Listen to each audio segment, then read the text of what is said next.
Thank you, everybody, for tuning in on this lovely Thursday morning.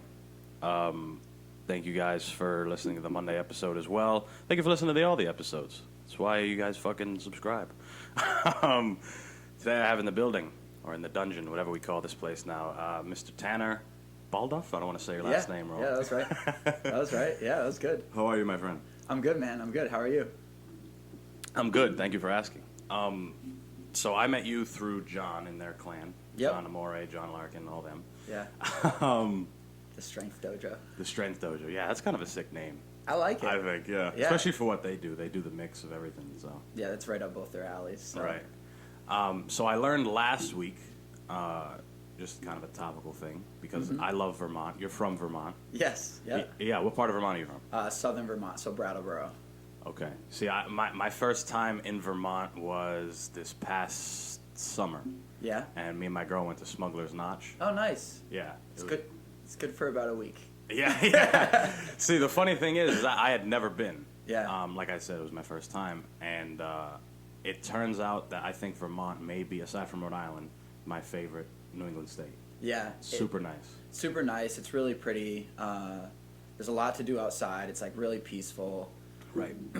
There's like not a ton of like over like development and stuff like that. So like one of the weird things, like you can't have signs over a certain height in Vermont. So if you notice, yeah, you'll like drive down the highway, and like none of the highway signs, there's no like giant McDonald's signs sticking up in the sky, anything like that, because it's like the Green Mountain State, so they didn't want to ruin the views and stuff.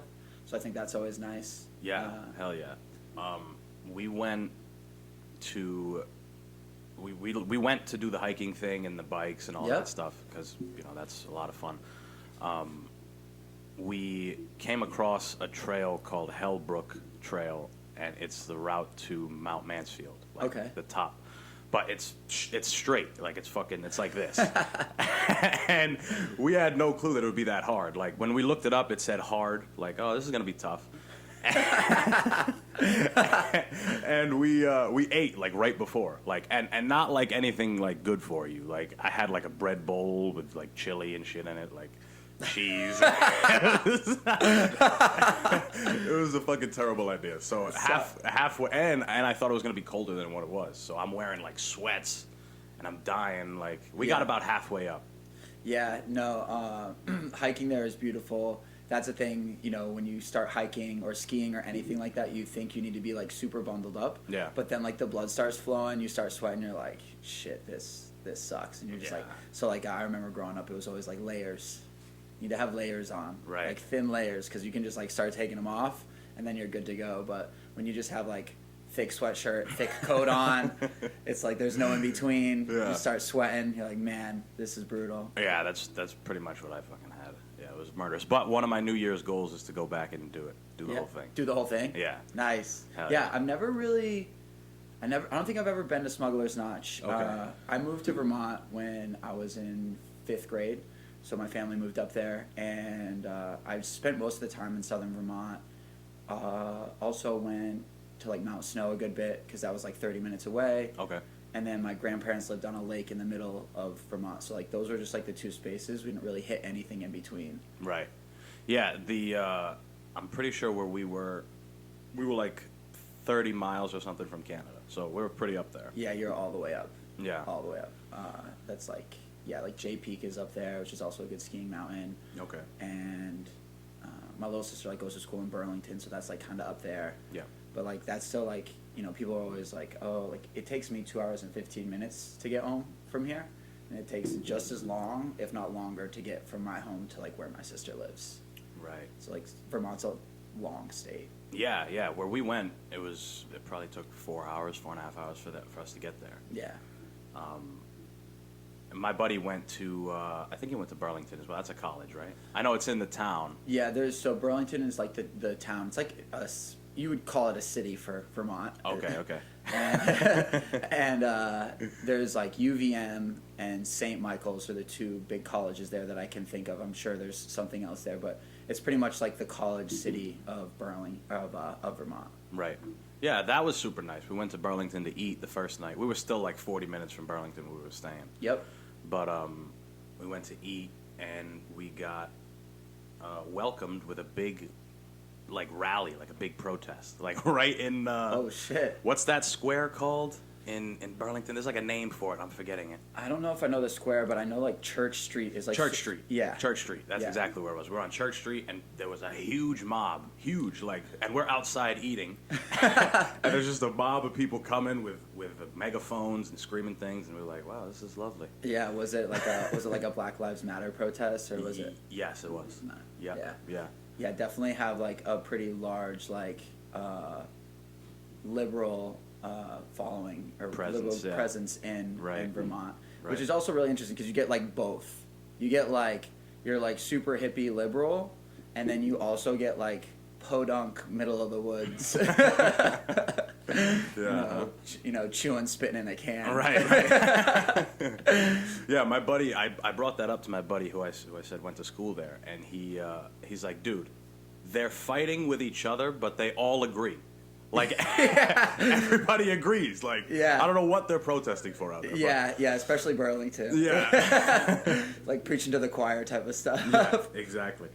So, I guess essentially what brought you here? Was it the CrossFit Providence endeavor, or was it like fitness in general? Was it something else? So it was school. I went to school in Massachusetts first, really small college called Nichols. Okay. And I actually got kicked out for selling weed.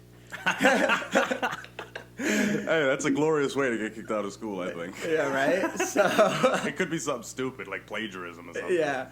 But I got kicked out. I did like a semester, got kicked out, went back home, and my buddy was like, hey man, I want to go to college. It's like one of my best friends growing up. It's like, I'm applying to Johnson & Wales. I was like, cool, like anything's better than home. Right. So I applied, got in, got really good financial aid. Obviously we were talking the whole time, but like gets to the end, I'm like, all right, man, like you ready to do this? He's like, yeah, like I'm not going. Oh wow. And I was like, okay, well, like, I'm gonna go. Sure. So I went to school. Johnson & Wales, got a degree in accounting. Oh, all right. And then did that whole kind of like business stuff. I did mostly startup work. So worked at like a co-working space, worked for a startup accelerator, worked for an accounting firm that did work solely with startups. Okay. And then like slowly transitioned to gym work. Okay. So that's interesting. I didn't know that you were obviously I didn't know, but I didn't know that you were a accounting major. Yeah. I was a finance major. Oh, really? I graduated from Rick, yeah. Oh, nice. That's why I'm making podcasts now. Can't get a job. Yeah. For me, it was just like sitting behind a desk. Yeah. It just like, it got me and just like didn't feel very fulfilling and didn't make as much money as I thought I was going to make. Right. And so I was just like, why am I doing this? Like, this sucks. I'm not making good money. I'm not really like helping anybody. Right. So like, why would I keep doing this? Right. I think a lot of us, most of us, especially when you're a kid, you just get influenced by that. Oh yeah. Like dream that your parents have for you. Go to school and get some prestigious job. Oh yeah. And you definitely get influenced by it. For sure. It was just like I was always good at math when I was young. And accounting is like the simplest form of math. It's like adding, subtracting, multiplying. Like it's so easy. And I was like, oh, like this is easy. Like I'm really good at it. And in my mind, I was like, oh, accountants make good money. So I was like, oh, I'm gonna go do that. I was really lucky that my parents never were really like, oh, you need to like go to college or oh, you need to do this in order to be successful. They were just like always supportive of whatever I wanted. Sure. As long as I wasn't fucking up, which happened more than I'd like to admit. Right. Still got good grades. Yeah. That's good. Yeah, I was grown up around the whole ideology that because I have immigrant parents. Okay. They're not from here. Where are they from? My dad is from the Azores. Okay. And he came here when he was in his 20s, so he's still very Azorian, I guess. That sounds dope. That's Azorian. And my mom's from Italy, but she came here when she was like 7, so she's a little more Americanized. Yep. But her mom, my grandmother, is straight. I could say it, Guinea. She's straight, Yeah. So they have that idea of like we came here, you got to kind of plant yourself and build from there. Yeah. But me, my brother, and my sister were fortunate that we were born here under different circumstances. So there's so many other routes, but you don't realize when you're a kid. Yeah. I think that's a thing that's really kind of like brainwashed our culture, especially lately, that like college is the only way to be successful. Like I got buddies that like went to trade school, you know, while they were in high school, like got done, did their apprenticeship, and like they make more money than I do now. Yeah. And they're like union, so like they'll retire in like 20 years, like dope pension plans. Like Right. I got another buddy that I was in college with. He stopped like sophomore or junior year. He works for the elevator union, makes 6 figures, like chilling. Right. Chilling. And those are the people who, you know, probably a similar situation where they grew up in it. Yeah. Right? Like for me, it was like, hey, we work like assholes. You're going to go to school and not do this. Yeah. But for them, it was like, hey, we're in this trade, we're in this realm.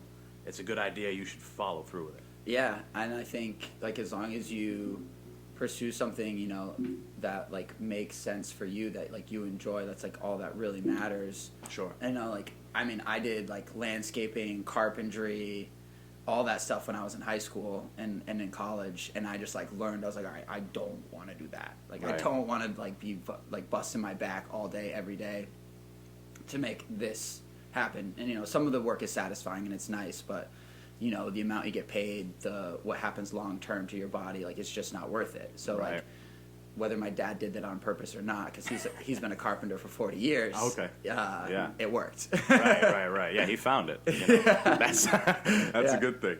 I think it's such a cheat code when you figure out the things that you really don't want to do. Oh yeah, I think knowing what you don't want to do is equally important, if not more important, than knowing what you want to do. Like accounting work, don't want to sit behind a desk, don't want to just like email people all day long. Right. Easy, dope. You know, hard physical labor, like I don't want to bust my back 8 hours a day. Sure. You know, so I think knowing what you don't want in a lot of things in life, whether it's work or relationships. Yeah. Hell yeah. Right, like, you know, past relationships. I'm sure we could think about like ex-girlfriends or ex-friends, right? Sure. Where we're like, don't want to have that in my life. Right. Yeah, I mean, you know, it's so much better than that fake it till you make it idea. Now, there are moments where it's like, okay, there's situations where, okay, we have to work through this. This is, you know, I just started this project. It's going to be hard. Yep. Let me work through it. But there's also times where it's like, I really do not like this, and I'm doing it for another reason. Yeah. I'm doing it for someone else's satisfaction and not mine. Yeah, I think there's like one thing of like working hard for yourself or working hard for something that you know you're like passionate about Yeah. versus just like working hard at something you don't like at all and is like against what I would say is like against one of like your core principles. Right. You know, like I still do accounting stuff for the gym. Like I still answer emails. Like I still have to do shitty shit, you know, sometimes physical labor at the gym, like whatever it may be. But like it's worth it because I know what the gym is doing is like creating a positive impact in people's lives. Right. When I wrote my resignation letter for I was attempting to be a financial advisor. Yep. You know, sell insurance and shit like that, which is a terrible racket. It honestly looks awful. Yeah, it's try selling somebody something that they don't get any benefit from. Until they die. Exactly. And even then, they don't get it. It's their family. So.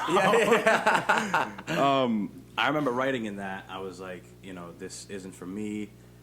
And something that I remembered was, you know, if you're doing something that you really like and something that you enjoy, the shortcomings, the hard parts of it, aren't nearly as hard as doing the hard, shitty parts of something that you don't like. I totally agree with that. I mean, in the end, like, if you want something, you're going to have to work for it. Mm-hmm. Like, it's not all rainbows and butterflies. Like, there's going to be hard parts. Like, if you think anything worth life and having is going to be easy, then you are going to have a really rough time. Right. It's just finding the right things that, you know, that you find worth suffering for, going hard for, you know? Exactly. Yeah. I mean, in the end, like, it's going to be work. Yeah. So, but I think if at the end of the work it's gratifying or satisfying and it kind of fills that spot in you that you need, then that's what it's all about. Sure. And some people don't find that spot. Some people are like, what? I have a friend who's struggling with it right now.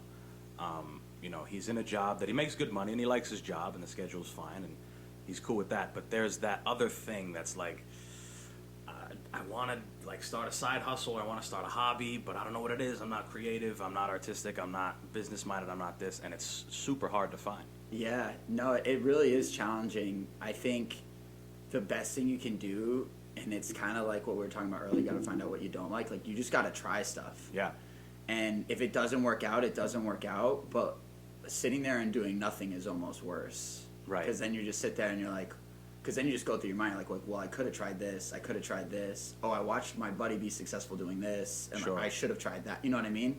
And you just like go through your mind saying all those things where it's like, you just gotta at least go out and try something. Yeah, it's so much more worth it to try and find out that it wasn't for you than to never try at all. Exactly. Yeah, because then you just sit there and you ask yourself that question. Yeah. What if? What could have been? Yeah. Yeah, and life's too short to not try stuff. Yeah, exactly. So, you being an accountant, an accountant major and a sort of somewhat business-minded person. Yeah. What led you to, essentially owning the franchise of CrossFit?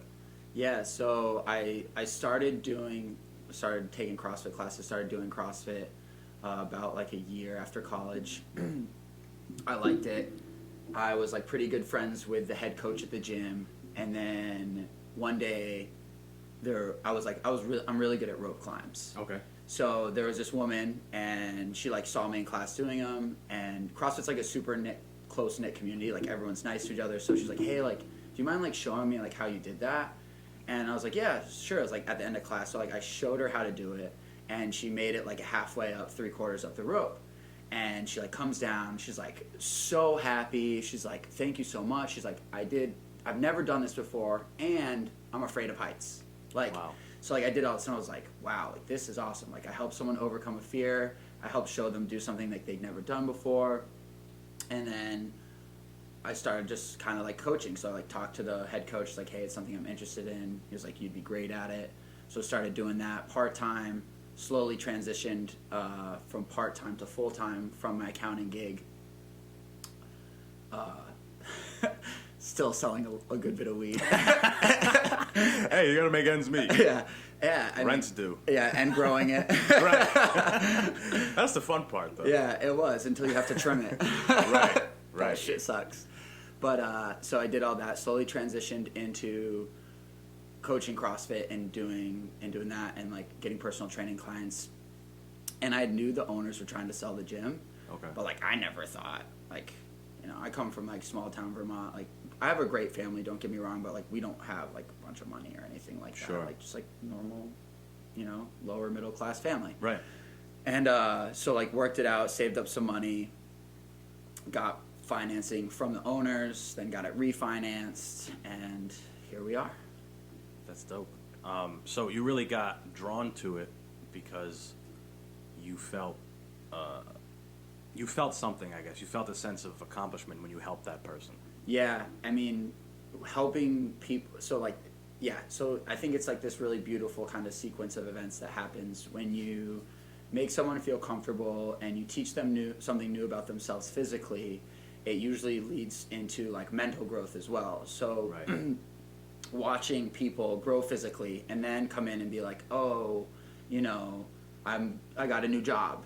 Or I'm getting promoted, or like I worked on a difficult part of my relationship and it's improving, or like, whatever it is, like when you face these like physical challenges over and over again, all of a sudden it starts to be like, well, what other challenges can I face in my life? So like watching people's lives improve like in totality from the gym and everything outside, I was like, this is awesome. Like This is so much better than sitting behind a desk. Right. Yeah, probably way more fulfilling. Yeah. There's something about doing hard shit, and there's something about the people that run away from hard shit. I mean, everything is you don't need to be in the gym for something to be hard. You could be starting a new hobby. You could be, I don't know. Starting this was probably hard. Yeah, it's still fucking hard. It's getting easier though. Yes. But doing that hard, it really calluses your brain. And I always said healthy body, healthy mind. Yeah. And that goes back to, you know, the fitness aspect of it and doing the hard stuff. So I actually just started with Larkin. Yeah. He's training me. He's got me on calories and all this shit. Yeah. Yeah. This is the first time I've ever done anything like tracking macros. Yeah, essentially. Yeah. So I a little while ago, it's been like 5 years, but I lost. I was probably 240, and I got down to 187. Damn, dude, that's really good. That's dope. Yeah, but I did all that without any like tracking of anything. I just exercised and didn't eat as much, essentially. Sometimes it's really simple. Yeah. Not easy, but sometimes the answer is really simple. Right.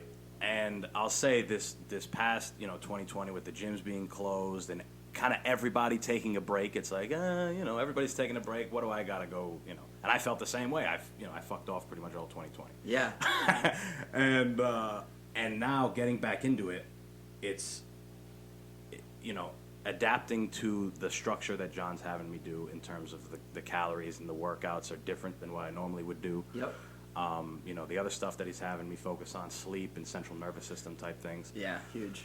It's all new and it's all tougher for me to get used to. But I know when I come out the other end, it's gonna be, I will have learned habits. I will have learned all these different things through the process. Yeah. And that's the most important thing. And that's it. I mean, what gets us from A to B doesn't get us from B to C, doesn't get us from C to D. So when it's a weight loss journey, what helps you lose the first 60 pounds is not going to help you lose the next 10 pounds, is not going to help you lose the next, 20 pounds, whatever it may be. Sure. Don't lose that much. Yeah. I don't know. I was like, that was mad. Just random numbers. But I think when you look at like trying to improve your life, like there's if you want to improve it, like there's going to be a challenge in the way. So in order to do so, like you have to face it, and it's creating those habits long term that help really make it like beneficial. So like people talk to me all the time, like, oh, like you weigh your food, and it's like it must be so hard. I'm like, honestly, like I don't even think about it anymore. Like it just is. Like it's so easy. Like I'm that weirdo that brings food with me everywhere I go, but like it's super easy. Like in the car right now, I have food for like after this. There you go. Just like ready to go. Yeah. It literally takes me 2 seconds though. But like for someone else, that might be a huge obstacle. That might be a huge hurdle. Well, I'm finding out that I like to snack a lot. Maybe not finding out right now, but realizing essentially. Yeah. I. And when you're tracking your calories, you can't just, if I open up a bag of fucking Doritos, I'm not going to, okay, that's 130 calories. Like, I'm just going to eat half the bag, feel bad about it, and that's it. So, the meal thing is definitely the trigger point for me because it's so different. Yeah. And it's so hard. I mean, if you're not doing the hard shit, then the easy shit's gonna seem so much harder. Yeah, I think one of my buddies said this the other day, is that if you only seek comfort in your life will probably be pretty uncomfortable. Right. Right. That's very true. Those same people are the people that get guilted into those things that, we were just talking about. Your family is like, hey, we want you to get a job. So you're like, okay, I guess I'll do it. Yeah. It's the easiest way. I'll just make them happy. And instead of saying, hey, have that, tough conversation with them. Like, I don't think I want to go to school. I want to do something else, Yeah. No, I think, and I really like what you said, that tough conversation, it's like having those tough conversations, making those tough decisions of, what it is you want to do for a career, what it is you want to do for health and nutrition. That's the stuff that makes the difference. And you, it's hard, but, you feel better about yourself when you accomplish it. Yeah. So as you go through it, you make it digestibly challenging to start, right? So it's like, not that I'm gonna fail, but not that it's easy either. And then as you go, you just make it progressively more challenging because you're getting better at it. Yeah. Yeah. No. Yeah. It all just trickles down. It's a big trickle down effect. If you don't do that hard thing that you're supposed to be doing, if you're supposed to be getting up and running a mile or something. Nobody wants to run. Nobody wants to do that shit. But if you go and do that, then maybe tomorrow you'll have that conversation with your girlfriend, like, hey, you know, this is something that was on my mind, or Yeah, and it's like then you start to realize that like life isn't that bad. Like you actually start to like feel, I guess like the best way to say it is like when you don't like communicate your boundaries, when you don't communicate like those difficult conversations, Right. when you don't do things that like help fulfill you, what ends up happening is that kind of like the walls start to close in on you. yes, And you start to feel like there's nothing you can do. yes, Right? So I've had this conversation with many people in my life where they're like, there's nothing I can do. And I'm like, probably not. there's always wiggle room. There's always something. Yeah. There's always a different way, right? What's the saying? Like, there's multiple ways to skin a cat, right? Like, Is that what it is? I don't know. Is that from Vermont? probably. No, I know what you mean, though. Yeah, you hear it a lot from older people. They're like, oh, I hear it from my mom all the time. Ever since I was a kid, she doesn't like her job. She's never liked her job. Yeah. She'll never like her job. She's, I don't know, maybe 5 years out of retirement, and She still hates it. she still hates it. She's gonna hate it after. She's gonna talk about it after. She's gonna be, when it's her time. She's Yeah, gonna be sitting there like, it's I just fucking hated that shit. That shit. job. So she, and she always says, but what am I going to do? I've been there 23 years or something like that. And I'm like, I understand. Maybe you have a family. It's tougher for some people. It is harder for some people. It is harder when you have a family and you have Yeah. other people to care for, Right. But There is little things that can be done that eventually turn and avalanche, I guess is the word. yeah, a snowball effect. Yeah. I mean, that's literally it. That's like the path to progression. Right. Right. Just like making little steps in the right direction, taking a step forward even when you're afraid. Sure. That's how you do it. And it's interesting because you're just like, we just talked about kind of like trickling down. Yeah. And it's like, with your mom and that mindset, like, you're lucky that you've had friends and, whether it's you've listened to podcasts or read things that has helped you break that mold. Right. But like that stuff trickles down, like family, Big time. generational, like, Yeah. I actually just got done reading this book called Your Body Keeps Score. Okay. And it's about trauma. And woof, there's a lot of trauma that happens in our country, like some really fucked up shit, like Sure. everything from like what you would think like PTSD to like rape and all these other things, but even like this stuff that you might think like, oh, this is silly, like in the grand scheme of like what's bad, but like it affects you, like it caused hurt in your life or it caused trauma, and like that stuff trickles down. Right. Like you have a family that's like abusive, like chances are the kids will be like, when they grow up and they have a family, they'll be abusive, right? Sure. So like, that's a darker side of it, but like you have a family that's like, oh, like this is the way, this is the only way things can get done. Like chances are that'll probably trickle down into your life in some form or manner, Right. even when you ever had those moments where you do shit that your parents do and you're like, what the fuck? Right. Yeah. Hell yeah. That's true. You're like, I just sounded like my mom, or I just sounded like my dad. Yeah. Or like, I can't, Yeah. you're like, I'm going to go take a break for a moment. Yeah, exactly. Well, I remember as a kid, I grew up in not a terrible environment, but not like a drama-free environment. I've already spoken about it before. I have a whole mental health episode, and eventually I want to get a professional on here to talk Yeah. about it. But like you said, that trickle down stuff. My dad had a problem with alcohol. Yeah. And my mom naturally has a lot of anxiety. So that mix, there's things like you said, you don't realize is trauma. Just your parents arguing in front of you as a kid. It Like, can be traumatizing. exactly. Regardless of anything else that happened. But, Yeah.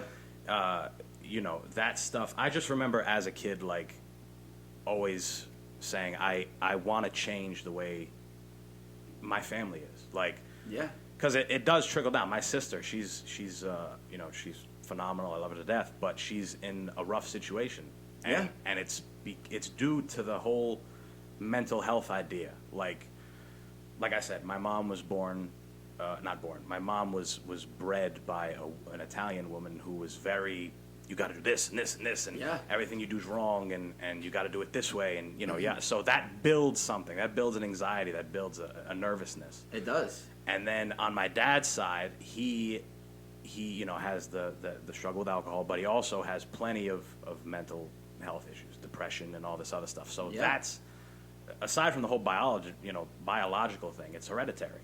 Yeah. And it trickles down. And I remember just like, they're always complaining about their jobs. They're always, something's always, happening. They don't feel right. And you can tell as a kid, you're like, you all right? Yeah. And I just remember wanting to switch that. Yeah, you pick those things up as a kid. Like, children are really intuitive. They really pick things up. I mean, like, as a child, you're literally learning the whole time, like from your parents, from whomever you're around. And like your environment is super important. I mean, even as you grow up, right, your environment is super important. So like think about now as an adult, like who you surround yourself with is like generally how like successful, we can put that in quotations, your life will be. Like if you're with a bunch of bums, like you're going to be a bum. If you're with a bunch of like hardworking people that are getting after it, constantly trying to improve, chances are you're going to be a hardworking person constantly trying to improve. Right. So when you're a kid and you're watching literally what you start to believe as like what is normal occur in front of you, literally your brain starts to rewire in that sense. Right. So everything from like your cognitive brain, right, all the way down to like your reptilian brain, right, all starts to get associated around those things. Then on top of that, even like your body, like on like a muscular and like structural level, will start to adhere to those things, right? Like you watch your dad like mope around like this all the time, sad, depressed, like you will like start to copy him, because that's what kids do. They copy their parents. Right. Because that's like their role model. Right. But then you start to get into some things where like sometimes that relationship doesn't happen in the right way, and then the child has to grow up and try to face through all that stuff. Sure. Yeah, the big, there's a huge thing about, like you said, the what's the word, recidivism? Like, repeating. Like, you have a father or a family who's abusive, you're going to be abusive, just like you said. Yeah. But on the flip side, you have those one or two kids or members of the family who are like, this shit sucks. Yeah. Why don't we, like, why don't I take the time every day to fix things? Maybe not every situation needs to be met with some kind of aggression. Maybe if I took my time and took a second and didn't bug out on this person, maybe I'll get more of what I want. And then you tend to find that the people that do that, like, think about a lot of people that we would consider successful and like the stories that happen in their lives, like these like crazy struggles, like awful things that have happened to them when they were younger, middle-aged, like whatever they may be.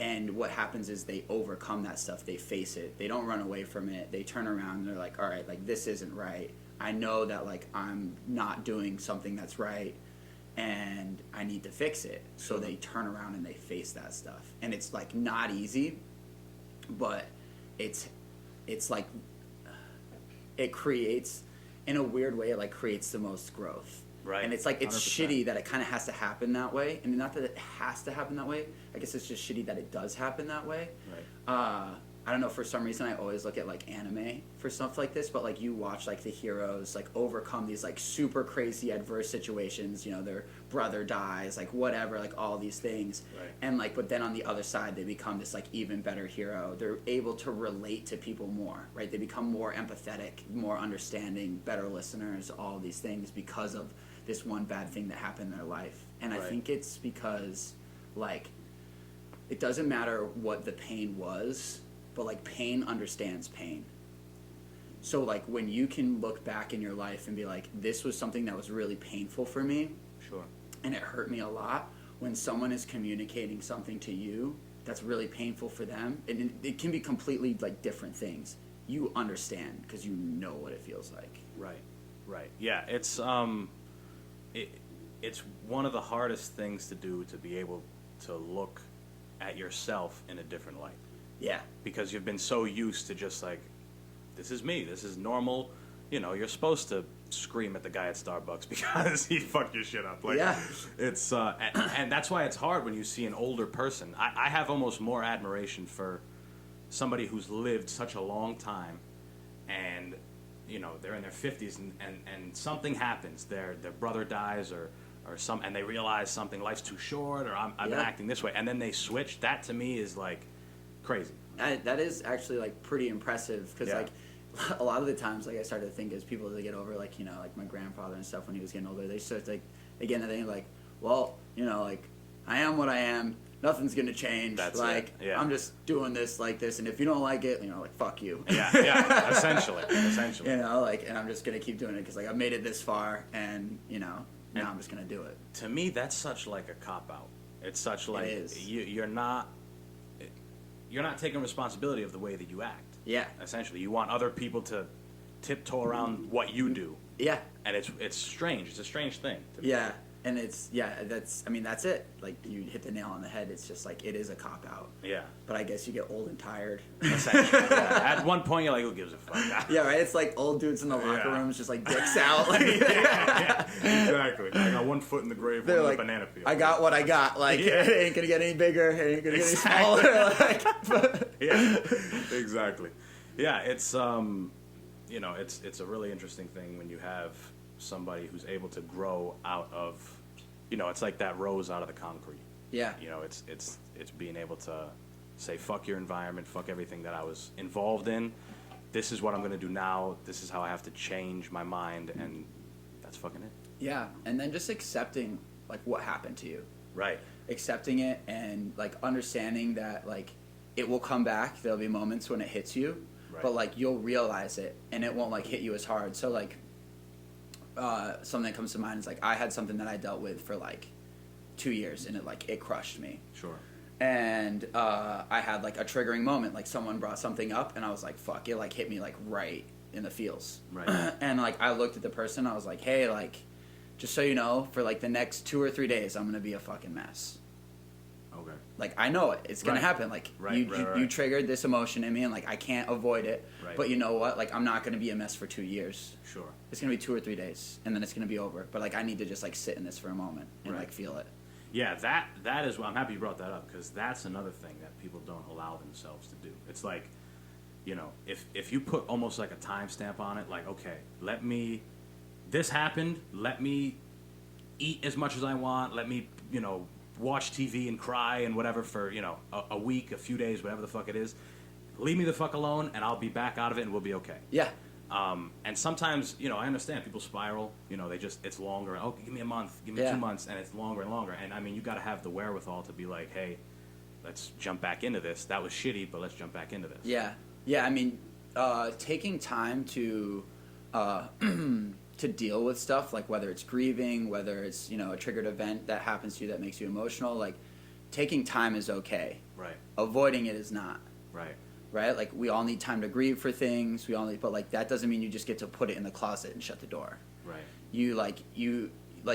And so, like, perfect example, like, if you're going to be sitting with your emotions, if you're going to be sitting with your grieving, that means you need to be sitting with it. Like, yeah, you can watch some TV, you can, like, eat, you can do whatever, but, like, that doesn't mean you get, like, bombed every day. You're not getting wasted. You're not, like, whatever it is that, like, makes you hide from things. People use lots of different, things to hide from past stuff in their life. Sure. But, like, you can't be, like, hiding from it. Like, you need to be sitting in that emotion and feeling it. Right. Which sucks. It does suck. But it's worth it. It's worth it. Yeah, just like everything else we've been saying. It sucks, but it's worth it. It's funny because are you a comedy, like a stand-up comedy guy at all? I do like comedy, yeah. Have you seen Bill Burr, Paper Tiger? I haven't seen Bill Burr, no. You would absolutely love that. I'll have to watch it. Yeah, because he touches on so many different things, and one of the things he touches on is like the idea of masculinity and that type of thing. Yeah. And he talks about exactly what we're talking about now. He had a dog that was like vicious. He's like, it only loved me and my wife, and it tried to kill he said something like it tried to kill my sister, and we'd have people over and we'd have to put it in the fucking room, and he'd bang himself against the door. So it was like a psycho dog, and he's like, but we're bringing a kid into the world, and we don't, I don't want to have. Yeah. He's like, I don't want to be that person that, I let the dog sleep next to the bassinet, and the next morning, to my surprise, it was just something funny. But he talks about how his wife, they had to give the dog up, and he talks about how his wife every day would cry a little bit. Yeah. Like every day she'd, deal with the emotion. She's like, oh, we're giving him away, and she'd cry, and every day he's just putting it off. He's like, I'm gonna wait till I have to do this. Yeah. And he says kind of the joke. He's like, well, I bring the dog to the guy, and he's like, I know that I'm gonna burst out crying. Yeah. I know that it's gonna be a terrible thing, but I unhook the leash, and I don't look the dog in the eyes because I know I would cry, and I just walk away from it. Yeah. And then I go in the bathroom, and he's like, He's like, I cry for a split. He's like, 0.8 seconds, I cry for a baby. And then, shoom, lid right back on it. Yeah. And then I put it in the shelf of anger that every man has in his chest. Yeah. And he's like, I wonder who in my life is going to have to pay for this moment. Yeah. No, seriously. Yeah. It's like, I mean, funny joke. But, Right. Not the best delivery by me, but you got to watch it. Bad. You watch it. I'm gonna watch, but like on the other side of that, like I think it's getting a lot better now. Like there's a lot more people talking about it, but like emotions are a very real thing, and men are human beings. We're not just like these cold like pieces of stone. Right. So like if you need to cry, like you should cry. Yeah. You know, like I was talking to my buddy one time, and he's talking about how. So my buddy's friend's sister passed away, young age. Sure. And my buddy went to the funeral, and my buddy's crying, right? Right. And he's looking at the brother, and the brother's like not even crying, and he's like, honestly, like I feel bad for him. I feel bad for him that like he can't sit there and cry about something that like obviously means something to him, but because of like whatever like habits or whatever like stigma like he was taught as a kid like makes it so he can't do that. It's just like you can do that stuff. Like, man, like I've cried so much in my life, like I've failed so many times and like cried because of it, and like but that's how I've progressed, and it's made me more of a human being and able to talk and relate with other people and like hear their stories. Like we're all human beings. Like you don't so like to sit here and try to hide from your emotions, it's just going to make your life more challenging. It's going to make you angry. It's going to make you shut off. It's going to make you abuse substances. It's going to lead down a path that makes it so you aren't being who you are. Right. Like your true self. Right. And like it's okay. Like maybe some like older generation guy might be like, oh man, like guys don't cry, but like no one like thinks that really anymore. Like I got a buddy who was in the Navy for like 10 years, like special forces, Navy medic, like has seen some shit that like you couldn't imagine. Yeah. Right. And he's like, yeah, like we all go to therapy. Hell yeah. He's like, we all cry. Right. Like, of course. And you're like talking about some badass motherfuckers. Right.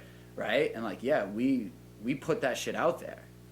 Right? And it's the ones that don't, which is like the awful stories you hear of like, veterans committing suicide and all these things, the ones that like hold it inside. So that's like your extreme scenario, right? But on like a general day-to-day basis, like you're pretty much just hiding from yourself. Sure. And I think if we want, it's a good transition into like psychedelic therapy. Right. Yeah. Like so opening that door. Right. So so I'll tell you, my first time trying mushrooms. When the fuck was it? It had to be like last fall. Okay. It hasn't been a long time. Okay. Like I just started messing with them, and I gotta say, I love the idea. When I immediately heard, or when I heard about mushrooms or psilocybin being used as, in certain depression medications and the mental health disorders, I was completely all for it because. Sure, we've all eaten a lot of mushrooms and tripped, and that's a lot of fun. Yeah. and that's also beneficial in a different way. Yeah. Nothing wrong with having fun. Oh, yeah. But there were also times where it's like, let me take like a nibble. Let me just take like a little bit and see how, and your whole day is just, it's just different. You feel different. And for me, as somebody who... I personally have never been to therapy. It's something that I'm interested in, but I feel like I have some diagnosed mental illness. I mean, it's natural. Everybody does. Yeah. And like I mentioned, my family, it's a hereditary thing, so I'm sure it's in there. So I always would just smoke some weed or something, and that to me is cool. Like it's fine and it's natural. And it was more of a thing with me. Like I don't want to get on any of those pills or any of that shit. Yeah. Like I'd rather deal with it with myself and this weed. And now it's like these mushrooms are completely. It's going to be such a great thing because those are also natural. Yeah. And I just feel like it's going to be almost a revolutionary thing. Yeah. So I'll take a step back for you. Yeah. You probably don't have a mental illness. Okay. You probably just have trauma in your life that you need to deal with. Okay. So like that makes sense as well. Yeah, like so like a lot of times you see people who are like schizophrenic or people who have like diagnosed depression or like bipolar disease. Like you'll find that a lot of people that have these like diagnosed mental illnesses really just have like a really awful trauma that happened in their life. Sure. And like never were able to deal with it, and like and so they run through stuff like that. So you're good, bro. Yeah. and it's crazy because the words you tell yourself end up becoming true as well. But that's all. We can go down that rabbit hole later. Right. But like therapy, talking to someone. It doesn't even have to be like paid for cognitive therapy. It can just be talking to someone is like super helpful. But yeah, so using psychedelics, you can use marijuana as well. I've seen studies where people use MDMA. Really? Yeah. Wow. So, yeah, for psychotherapy. Interesting. Yeah, so it really just becomes the intent of what you're doing. So it's like, if you want to smoke some weed and have some fun, dope, set it up like that. Like, all right, I'm going to smoke some weed, I'm going to eat some good food, I'm going to play video games, I'm going to, if it's like something that you and your girl like to do, like I'm going to do it with my girl, and we're going to like, do whatever the things we like to do, and we create this like really fun thing around it. Then there's the other side. So we could say that's like the positive side. Then there's like the shadow side, whereas it's like I'm going to smoke weed because I don't want to face my shit. Sure. Which is like something I've done for a long time of my life. Right. Where it's like I just like don't want to face the struggles in my life. I don't want to face the emotions in my life. So like I'm just going to numb it up. Right. And so like I've done that by smoking weed and just like hiding from myself. It's the easiest way to deal with it, isn't it? It A lot is. of the time. Detrimental, but easy. Yes. Yeah. And back to the beginning of this conversation, like the easy way probably isn't the right way. Sure. But then there's the other side where you can use it to face things. Right. Where like it helps you open up emotionally, where it helps you just like let go and like face something that's in front of you. And that's where I think psychedelics can really come into play. So I've done 2 psychedelic therapy trips. Okay. So not to cut you off, they were meant to be. You pretty much set the mood and the idea around it to be like a therapy thing. Yeah. Okay. Yeah. So like set the intention of like, all right, we're just gonna like dive into our mind and see what comes up. Yeah. So I had a guide. So I have a buddy that does it, and he was my guide. So like he was with me the whole time. He was just like chilling, reading, watching a show or whatever. Right. And I took like an eighth of mushrooms. Damn. Yeah. Yeah. That's good. Yeah. And I put headphones on. Yeah. And a light deprivation mask, so a sleep mask. Okay. And pretty much like the first time like dived around the tunnels of my mind. Right. So like saw all sorts of different things. Like one of the things I saw, I thought it was like an inner demon. But like over time and like reflection realized that it was like my inner spirit. Sure. And he was just like pissed at me because I was like living so many lies in my life and like not facing some of my shit. So like he was pissed. Sound like good mushrooms. Dude, it was wild. It was really wild. Second thing I saw was like a giant library of like everything, all of the knowledge in the world. So I actually get this from my dad sometimes, which is like trying to be a know-it-all. Like someone asks a question, I'm like, yeah, I got the answer to that. Right. And I see this library. It's huge, and I just start laughing hysterically. Like there's no point in trying to act like you should know everything because there's so much shit. So like, it's impossible. It's impossible. So it's like it's so impossible that it's funny. Yeah. So I'm sitting there, I'm laughing, and just like in my vision, in whatever you want to call it, I just like flicked my finger, and the whole library just like shattered into 1,000 pieces. Right.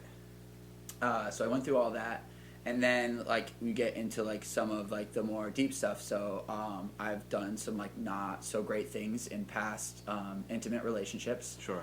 And I like faced a lot of that stuff. So all of a sudden there's like a triggering moment, and just like started bawling my eyes out, like hysterically crying. And I went out and I was talking to my buddy, and I was like, look, this is like what's happened in my life. Like this is like what, this is what the repercussions have been to me. And I was like, I just like don't want to do that anymore. Like I don't want to be that person. Like I don't want to do this. Like it sucks. Like I'm, I was an awful person for doing those things. Sure.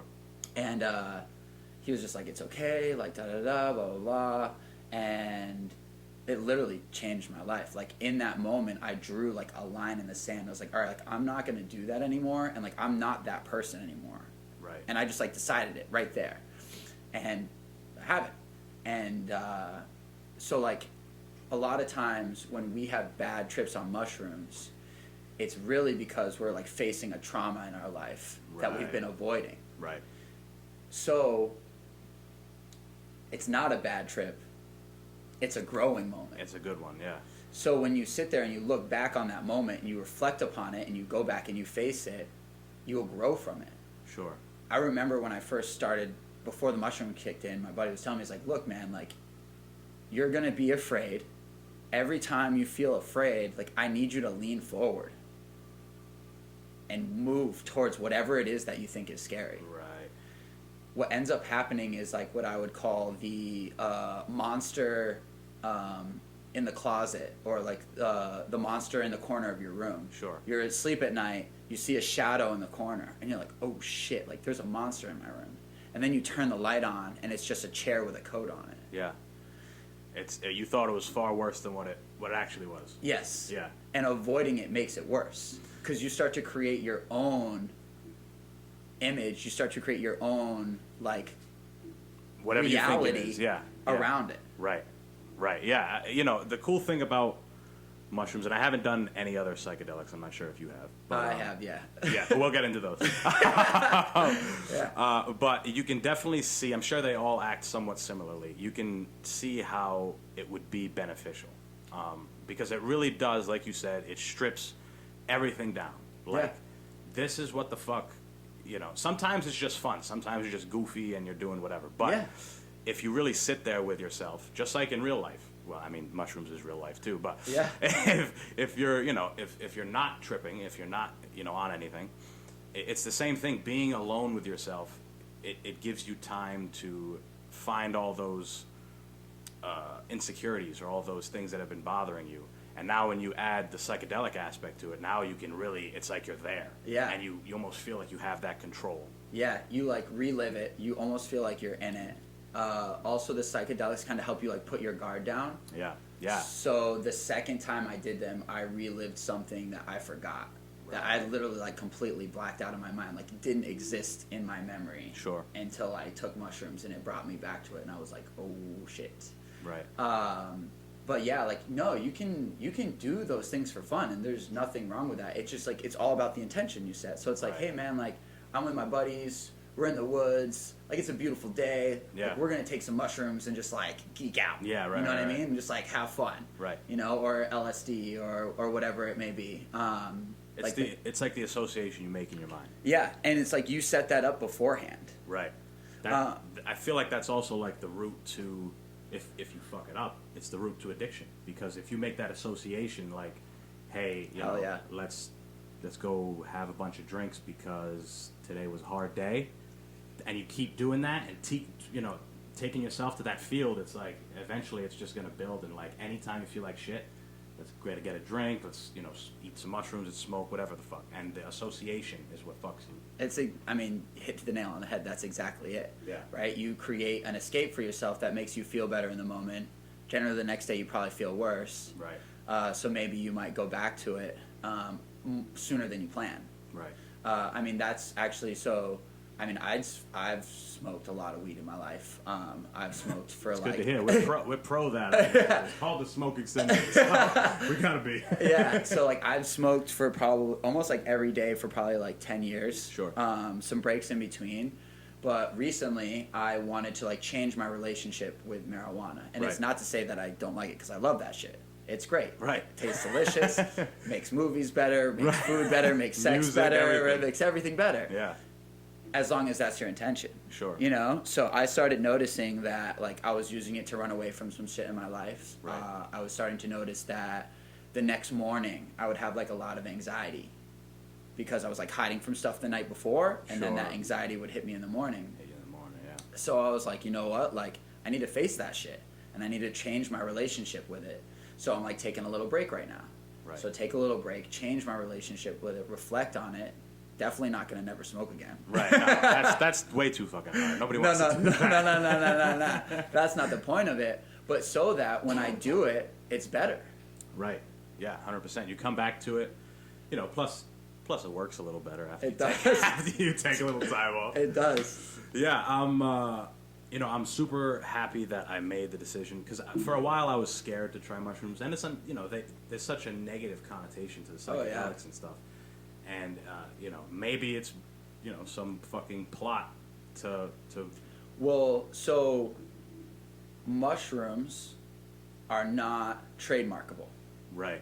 So if you look at the mental health industry, right, a $billion pharmaceutical company creates a drug in which they trademark and make billions of dollars off of. Sure. They throw $100 million at some test, and if it doesn't go well, it doesn't matter, because one of the 10 will go well, and they'll make bank. Right. You can't trademark mushrooms, and you can't trademark marijuana, and you can't do all these things. Right. Have you ever heard of the organization called MAPS? I haven't. So MAPS is this organization, and they do funding for psychedelic therapy. Okay. So like you could just like go on there right now and like donate to them, because the funding for psychedelic therapy is like almost non-existent. It's got to be private. There's no, because no one makes money off of it. Right. You start to see the statistics, and these are very loose statistics because it's hard, because it's not like accepted science. But you start looking and you see that like 80% of people with like PTSD and past traumas not only face it, but like heal and move forward. Right. Whereas when you talk about like drug and like cognitive therapy, which is just like talking to someone, you're talking like 15, 20%. Sure. And then like you have to wean yourself off those drugs, and you have to like probably still go to therapy for like a long time. And not to say that you shouldn't talk to someone, because everyone should talk to somebody. Right. Whether it be in a therapeutic sense relationship, or whether you have a friend that you trust with everything and can sit there and listen. But yeah, so this organization started at festivals, music festivals. Oh, that's a perfect place to start. So so people would come to these tents. They were like safety tents, like comfort tents. Like, you're having a bad trip, like come to us. Right. People started finding out that they were actually reliving past traumas, and they were like going to these tents and like becoming better because they had like a safe place to work through it. So like their intent was to have fun. Yeah. But it turned at the festival, but sometimes they turn on you. Right. Triggering events happen, and then you have this safe place, and that's like how it got started and started getting its traction, which is like genius. Right. Yeah, it's funny that you say that, because I watched. I don't know about you, but I'm a big I love the '60s and '70s. Yeah. I watched a Woodstock documentary. Yeah. And they had, this is in 1969. They had a what do they call it? A commune, like that group of, it's like a small group of people, and they were in charge of security at this monstrous festival. And there was maybe, I don't know, 30 of them, and there was 500,000 people at the festival. So they set up exactly what you said, safe tents. They had people who, because people were tripping, everybody's doing everything in those days. So they had, rightfully so. Yeah. I mean, who the fuck, if I was at Woodstock? Of course. 100%. Jumping in the water naked with everybody, it'd be a great time. Yeah, I'm there. Sign me up. Yeah. So it's next Burning Man. Yeah, it's interesting that they took kind of that idea, MAPS. Yeah. Because they were doing it so long ago, 1969, 1970. Yeah. So, I'm super excited to see the future when it comes to. I know they're doing stuff with ketamine as well. Yep. Yeah, they actually have like funding for that now. Really? Yeah, I don't know if it's in Canada or if it's in the United States, but they are doing like ketamine therapy. Interesting. Which is wild. Yeah, I saw they made when it first got like decriminalized. I think it was in Colorado or something. They were doing. Colorado's dope, right? It was like a breath spray. It was being tested. It was like a ketamine breath spray. It was being prescribed, and I don't know. Maybe they're seeing some positive results from it. Yeah, well, I think it's like in the end, it's like when you I don't know. Is ketamine like a naturally occurring thing, or is it a processed drug? I'm not positive. Like I said, my drug repertoire is exclusive to marijuana and mushrooms, I would say. But I think like whenever you create the intent around taking something, right, and you use the right dosage, and it sounds weird to even say this, but you consider it medicine in that moment. You know, like even like again, the words you say mean things. So when it's like, oh, I'm gonna do mushrooms and get fucked up, like that's what's gonna happen. When it's like, nah, I'm gonna take this medicine and I'm gonna learn something about myself. Yeah. So so like if they're doing that with K, then like it's definitely hallucinogen. I've definitely seen some of my buddies do it. I've never done it. Right. I was never into like, oh, I want to take some horse tranquilizers. Is that what that is? Yeah. Oh shit! I had no fucking idea. Yeah. Some people just, I'll take that. Yeah. That shit. It makes me think. Have you ever seen Old School when he like shoots himself in the neck with a dart? Oh yeah. It's like, man, you got a freaking dart in your neck. Yeah. Like, you're funny, man. Like, I like you. But like, See, it's funny. I didn't know that it was a horse tranquilizer because I always, anytime I hear somebody think about or talk about some like crazy drug experience or something, I remember back to Keith Moon. Are you a fan of the Who? I like the Who, but I'm not super like well versed. Right. So the drummer Keith Moon, he died at like 27 or something, 27 Club. Yeah. And it might have even been younger, but he was just an animal in terms of doing filthy drummer, but he did a whole bunch of shit. Yeah. And there's a famous story of him. He passed out. He took gorilla tranquilizers. And he's playing Smoking Simian. Yeah, exactly. And he's playing the drums, and eventually he's just eyes closed and his body's just playing. And there's a guy holding his back up for like 15 more minutes before they just have to carry him out of there. Yeah. Yeah, that's fucking That's wild. Keith Moon. Shout out. Yeah. Damn. Yeah. Haven't experienced that, but I mean, it wouldn't surprise me. I mean, you know, our body is really based off of rhythms. Right. Right, vibrations and things like that, and like music is definitely a language in itself, right? Yeah. So for him to like be in a, you know, Fucked up state. a fucked up state, and to be like really feeling it, and still continue to like feel that rhythm, even though he's like not cognitive. I guess like it's wild, but I guess it's not like obviously it's not impossible. It's not far. Yeah, it's not far fetched. Right. Because, I mean, then you have people like Ray Charles and Stevie Wonder who are fucking blind. Yeah. And they can do, you know, they're geniuses. Yeah. Yeah. So you had mentioned other, I just want to ask, what else, what other hallucinogens have you tried? So I've done LSD. Okay. So like I've done acid. Right. I only did that twice. Okay. Once. I 3 think. times. I think it was only once. Yeah. It wasn't a great experience because I didn't know what I was doing. Right. And like took it on like in the middle of the day on a Saturday. It was like a really nice like first day of spring. I was like, yeah, man, this is awesome. Like it's just like mushrooms. Like it'll be done in like 6 hours. Like it'll be fine. Yeah. And I'd worked that night. I bartended, and I was still tripping balls at work Nice. at like 10 o'clock at night. And I worked in like a gutter bar, so like gutter like hole in the wall college bar. So I was just like not fun. It was not a good time. And wasn't in the right setting, like in a dorm room in college. Okay, yeah. Yeah, it felt like not good. Right. I've done, as far as other psychedelics, the only other one I've done is MDMA, which is like big fan. Right, you like that? Yeah, I never do. tried any. Yeah, it's a lot of fun. I definitely prefer like the microdose. I don't like to take like heavy doses of it because I end up just being like fucked up and not fun. But like take 2 like micro doses, have a couple of drinks, and just like Ride it out. Yeah, it just like feels good. Like I can stay up late. Like music like sounds dope. Yeah. Like everything's like so fun. It's like I love dancing. Like it's like you come take a. Yeah, come to my CrossFit gym. Here you go, tell them. You know, you come take one of my CrossFit classes, and I'm dancing, like shaking, moving. Like I love to dance. So like makes dancing more fun. Like makes sex feel better. Like like a lot better. Right. That's what I've heard. Yeah. But again, so those are it for hallucinogens. Right. I did like your typical college stint, like did coke for a little while. Sure, Weekend warrior. Right. Done a couple benzos here and there, Xanax bar, whatever. Interesting. Interesting. Yeah. Yeah. I really want to try, and it's hard to find out here in probably can't do it out here. Ayahuasca. Yeah. I feel like that would be sick. Yeah, I mean, that stuff is, like, intense. There's, like, definitely retreats you can do down in, like, South America where there's literally just, like... You have, like, a shaman and somebody who leads the whole fucking thing. Yeah. So, like, that's going to be your more intense stuff. But I think, like, you can get, like, small doses of that. Not ayahuasca, but you can get small doses of that, like, similar therapy with mushrooms. Sure. I've heard recently with MDMA. I've never done it. With marijuana, there's Right. like there's places in Canada I think you can go right now and you can do like marijuana therapy. Really? Yeah. Oh shit. But yeah, ayahuasca would be dope.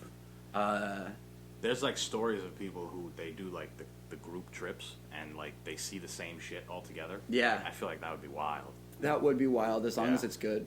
Yeah, exactly. If it's all like it's just a big hell Yeah. demon face fucking you or something, Yeah. everybody's just Right. in the desert. But yeah, no, I mean like so you know they use rhythm like drums and stuff like that to Right. bring everyone to like a similar vibration. So to like to see something similar when one guide is guiding you through all of it is definitely like. I've heard of that happening as well. Right.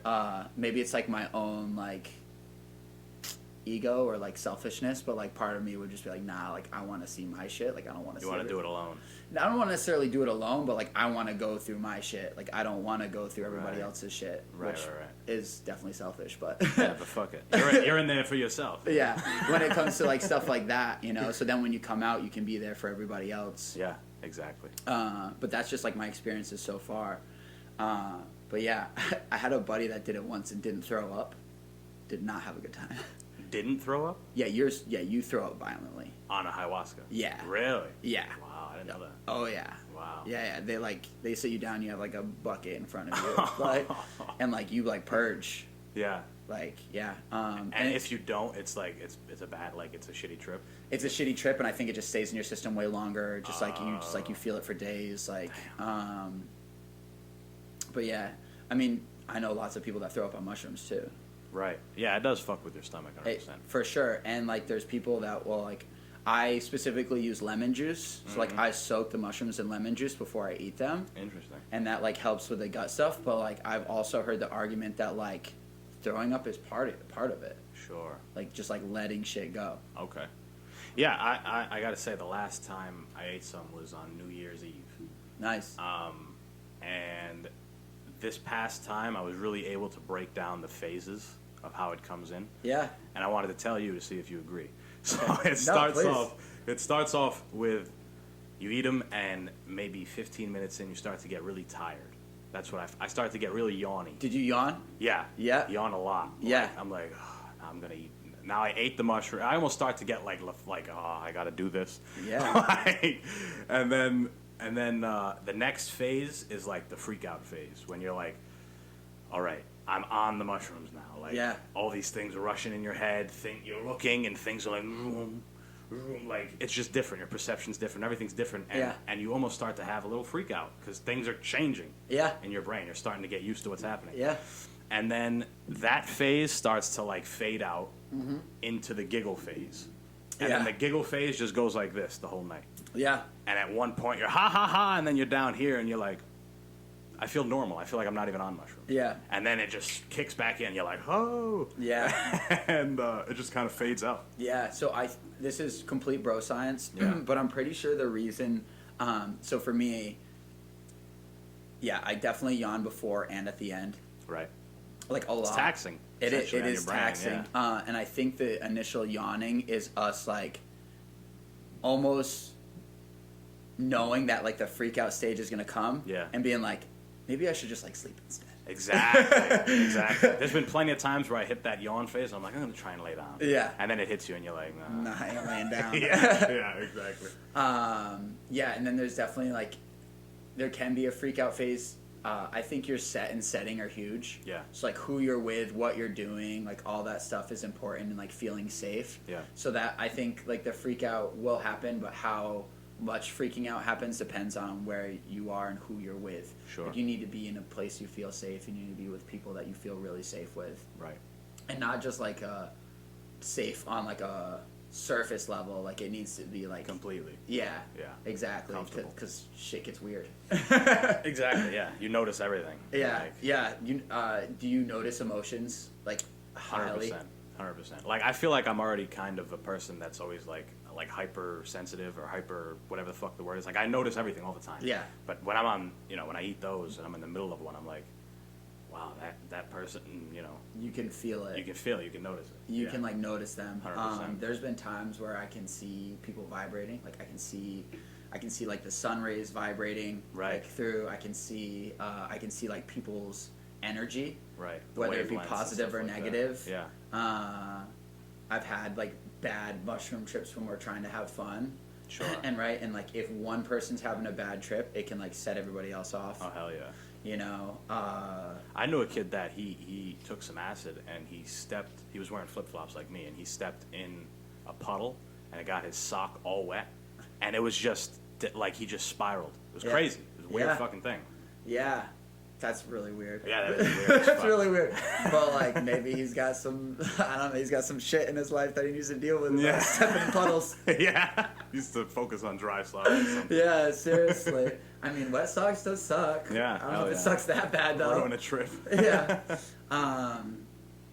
But yeah, so I think those phases are like pretty good. Like the past 2 times I've done it, there's been no giggles just because Really? it's been I mean, I went for a different reason. Okay, that makes Right? sense. Yeah. So it was crying, not giggling. Right. But Which is obviously beneficial as well. To yeah, I mean, I face things that like make me a better person. So like, it's part of the reason why my relationship with my girlfriend is so great. Like, Right. we talk about everything like super open. Like, it's part of why I can talk with like my members and stuff about things that are like challenging.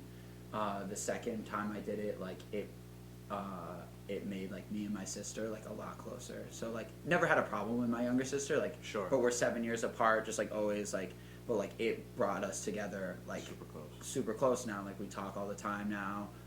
Probably need to text her spend a little bit, but like it just like so like those are the things that came from that. And then at the end, for me, the most recent time, so it was just like I would like experience the trauma or I'd experience that growth moment, and I'd be like, all right, like I'm done. Like Right. I need this to be over. Like Right. I'm just gonna sit here, like try to watch something, try to relax, and hopefully go to sleep soon. Right. Eating at the end is really beneficial. I Super found. important. Yeah, I found that really nice. It really helps bring you out of it because usually when you're on them, you do not want to eat at all. No, hell no. Hell no. It's weird. I got a funny story. Yeah. So, first time I ever did mushrooms with one of my best friends, Drew. Yeah. So I lived in a single wide trailer, super thin walls, right? Like he came over, spent the night. We took mushrooms and literally just laid in my bedroom the whole time and like stared at the ceiling Yeah.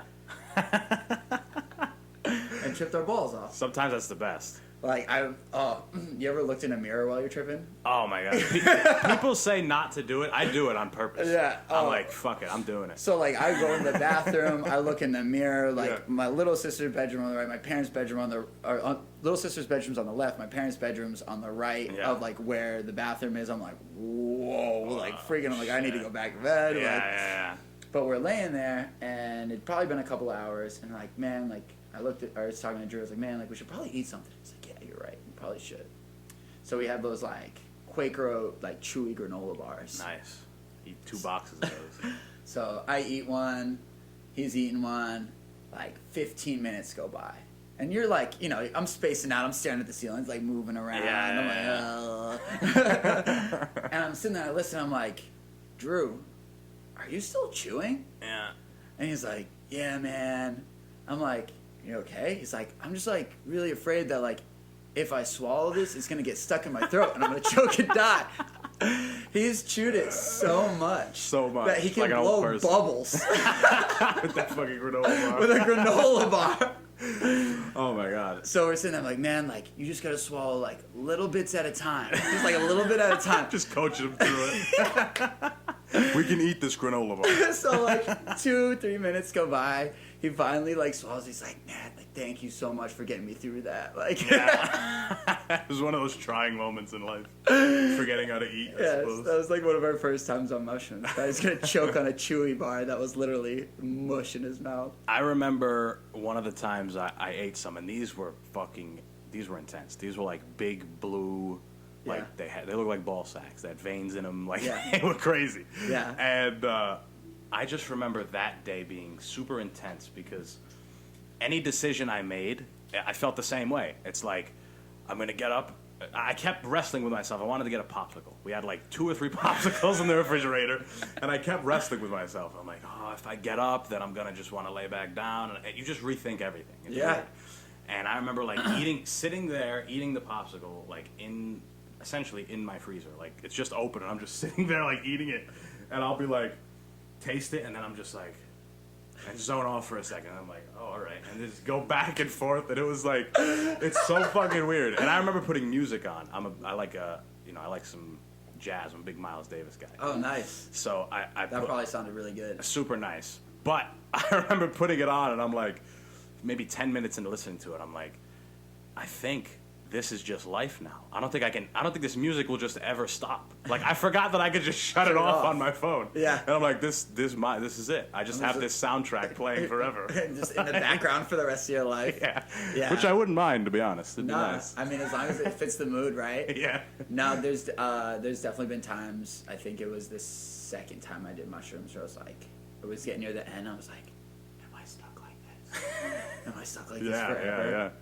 With LSD, the first time I did it, like I wasn't right. Like I didn't feel normal. Sure. For like weeks. Right. And just like didn't feel, and that's because like I just didn't experience it the right way and didn't like bring closure to what I was doing. Yeah. And like I just like didn't feel right. Like smoking weed was giving me severe anxiety all of a sudden.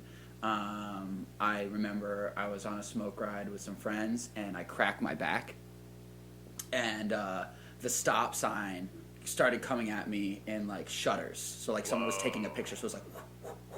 Came out of your spine. Yeah, Oh, I was like, shit. whoa. I was like, am I fucked up for the rest of my life? Like, did I really do this to myself? Like, what was I doing? Like, da da da da da, blah blah blah blah blah. That's one of the horror stories I've heard from psychedelics that I guess deters people from it, is that you can get stuck like that. Yeah. And I'm sure it has you just said it has sometimes it has long lasting effects. Yeah. But a lot of the time it's, maybe the next day you feel a certain way and it just kind feel of wears weird. off. Yeah. No, I would agree with that. I think it just, again, depends on what happens. Like, my trip wasn't good. Like, it didn't feel good. Like, there was a lot of anxiety in my trip. Like, right. My friends were being like super weird and not helping the situation. Like, I had to go to work. It got super weird where like a couple days before, one of the guys at the bar tried to like fight the bartender. And I thought there was gonna be a fight, so I was just like anxious the whole time. Right. Like, I remember locking myself in the supply closet for like 5 minutes. We gotta breathe. Yeah. It's the environment, just like you said. Yeah. Environment. So like it just like continued with me for a little bit. But we all good now. Yeah, hell yeah. Well, hey man, this was a lot of fun. It was. Yeah. Next time we can talk about more fitness. Yeah. No, it's all good. In fact, one of the things I wanted to end on was I'm done talking about 2020 and how COVID did all this shit to people. I want to ask you, going forward, regardless of whatever setbacks the gym had and whatever, what are some of your, I guess, big moves or goals or plans, whether it's with the gym, with yourself, going forward in 2021? Yeah, so it's like always trying to improve. So for the gym, it's kind of like getting it back to where it was before COVID. Like, we were about to have 2 full-time employees. Now we only have 1. Sure. So like get it back to that, get the membership back up. We might be opening another small gym next door. So it will be it'll be like a generic gym. So $60 a month, come in, squat, bench, deadlift. Oh, dope. Dumbbell racks, a couple like simple machines, but nothing crazy, but just like a place to come lift. So that might be in the works for like the end of this year. Maybe we'll see what happens if things work out really well. Try to buy the building. okay. So There you own go. that. Yeah, just like making Yeah, moves. because next door is that like cheerleading Cheerleading. thing. Are they leaving? They Or- sublease from me. Oh, okay, So I will ask them to leave. Right, right. We're doing some shit here. Difficult conversations, man. If you want to progress, you got to have them. That's true. And Right. business is business. So, Right. so that's like kind of on the business side. So just like get back rolling, just like keep taking one step forward at a time, getting it back to where it was. Right. And then personally, this year I'm working on journaling. Okay. So last year I like worked on like reading again. Like I want to be a better reader, so I started reading. Right. And like meditation. So that's what I worked on last year. Obviously the psycho trips, the psychotherapy trips. Psycho. Yeah, everyone has their moments. Yeah. Everyone has a little episode once in a while. But yeah, working on journaling, continue to read, continue to meditate, continue to improve relationships in my life, and at some point, do a men's support group. Okay. But that's probably a little ways away. I want to be a part of a men's support group before I lead one. Right. Because sometimes you got to follow before you lead. Yeah, hell yeah. You gotta be a worker before you're a boss sometimes. Yeah, you got to set the ego aside. Like, obviously, like everyone wants to just get the dope job first, right? Yeah, Everyone wants to have the podcast with 1 million followers. Right. Right. Everyone wants to, be a leader in their own sense, or not. You don't have to be, right? Yeah, as yeah, long as yeah. you're happy, but like, you gotta do the grunt work first. Right. Hell yeah. Yeah, I mean, How about anything for you, for? Yeah, so I always do a big list every new year. Yeah. For me, it's a big reset. I'm a big proponent of each day is a new day. Yeah. So if we can do that on a bigger scale, each year is a new year. Yep. Every 5 years, whatever. So for me, there's some tangible things and then there's some intangible things. Like, for example, for you had mentioned about, doing better with relationships and stuff like that. Yeah. Knowledge of self, that type of stuff. That's all on there. Yep. But in terms of, tangible stuff, I just released my brand. I don't know if you saw it on Instagram yet. Obsessive aggressive. Obsessive aggression, yeah. Aggression, yeah. Yeah, no, it's all good. There's a lot of double letters and shit in there. It fucks people. I was close. Yeah. Looks dope. Yeah, so I launched that. My goal for that is to at least, kind of break even on the whole investment. Hell yeah. For the podcast, I want to, increase my following, which in turn will make me my first amount of money, which would be cool. I don't care. It could be $10. That's still a win. Feather in my cap. Making money. Yeah, exactly. Mount Mansfield. I want to climb that motherfucker. Yes. Was it Hell's what? Hellsbrook. Hellsbrook, Trail. Yeah, we got to take that because there's other routes up to it, but we want to take that one. Yeah, we want to yeah. go back and finish it. Gotta go face that challenge. Yeah, exactly. What else? Me and John are trying to do the East Coast Greenway. What's that? We want to get sponsored for it though. It's a bike trail from Calais, Maine, which is like on the border of Canada, to Key West, Florida. It's like 3,000 miles. Woo! Yeah. So right now I'm working on a pitch to get sponsored by some company. Yeah. And hopefully we can do it because we're going to be away for like 3 or 4 months if we decide to do it. I was gonna say that's an adventure. Yeah, hell yeah. And we want to document the whole thing and whatever. So I'm putting in time to that, and there's a whole slew of things that I want to get done. Reading, like you mentioned, I want to get back. I haven't read consistently in years. Yeah. So I've already started. I set a goal for myself and everything. So. Yeah, I mean, the big eye opener for me was that like every person you read about that was like a famous leader, every person you listen to on a podcast that you consider a leader, like they all read. Right. Like everything that they tell you, I know you'd like to think that they created it, but they probably didn't. They probably read it somewhere and then like manifested it in their own way. Right. So it's like I want to be a good leader, and so I'm gonna read. Yeah, I heard a quote. I forgot who it was, but good artists create, better artists copy. Yeah. Yeah. Yeah, we don't have to reinvent the wheel. Right, and I'm a big proponent of that. Who's the best at this? Oh, I'm going to study them. Let me figure them out. Yeah, I'll make a suggestion for a book to read. Yeah. It's called Limitless. Okay. By Jim Quick. Okay. It's a great book to start reading books because it teaches you how to learn things. Okay. And it teaches you how to speed read. Interesting. Which is huge. Speed reading, yeah. Yeah, so like pretty much like how to learn things it sounds like really silly. Doesn't make sense, yeah. But like we're never taught how to learn. True. We just get told to repeat things over and over again, right? That's how you learn it. You just have to repeat it. You have to put it on a flashcard, flip it over, like da da da da, and that's not.